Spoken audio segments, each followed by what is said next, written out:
எல்லோரும் கருத்து கூறலாம், ஆனால் சிறந்த மேலாளர்கள் வளர்ச்சியை உங்களிடம் வளர்த்தி காட்டுவார்கள். கருத்து கூறுவது வேறு, வளர்த்தி காட்டுவது வேறு அல்லவா?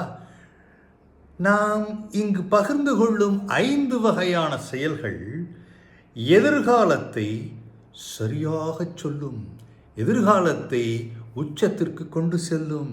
அதை பற்றிய ஒரு சிறு கருத்துரு. சரியாகச் சொல்வது என்பது வித்தியாசமாக செயல்படுங்கள் என்று புதுமையை புகுதுக்கள் என்பது அல்ல. ஆனால் பணிகளில் வெற்றி என்பதன் உருவகத்தை தெளிவுபடுத்துவது இவர்தான் சிறப்பு. முறையான வளங்களையும் உத்திகளையும் தெளிவாக கூற வேண்டும்.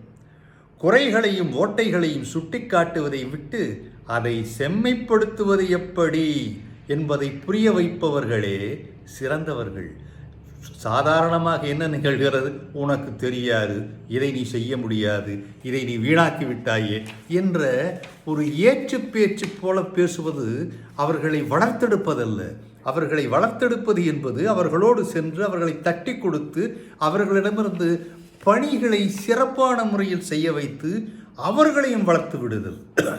சரி, உங்கள் திறமைகளை வளர்த்து கொள்ளுங்கள். ஏனென்றால் வழிகாட்டுதல் சிறப்பாக இருந்தால் நீங்கள் உங்கள் திறமைகளை நல்ல முறையில் வளர்த்து கொள்ளலாம். செம்மைப்படுத்துவது, குறைகளையும் ஓட்டைகளையும் சுட்டிக்காட்டுவது என்பது தேவை.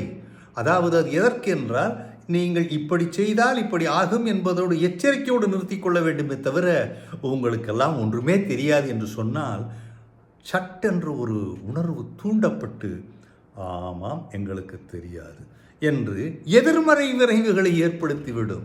ஆகவே வாய்ப்புகளை ஏற்படுத்தி கொடுப்பவர்கள் வழிகாட்டிகள்.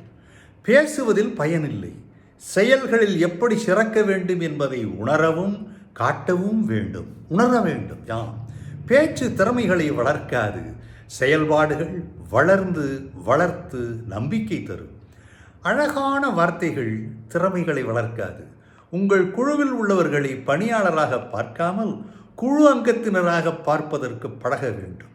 அதுபோல செய்கைகள் இருவருக்கும் பிணைப்பை ஏற்படுத்தும், வெற்றியை வசப்படுத்தும்.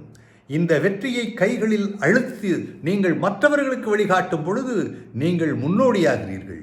சீரான இடைவெளியில் சோதித்து பார்த்து சரியான நகர்வுகளை கற்றுத்தர வேண்டும். வேலை செய்வது மற்றும் வெற்றி அடைவது என்பதை படித்தால் புரியாது, உணர வேண்டும், செய்து பார்க்க வேண்டும். அந்த செயல்களுக்கு உங்களை நீங்கள் தயார்படுத்திக் கொள்ளலாம் அல்லவா? செய்யுங்கள்.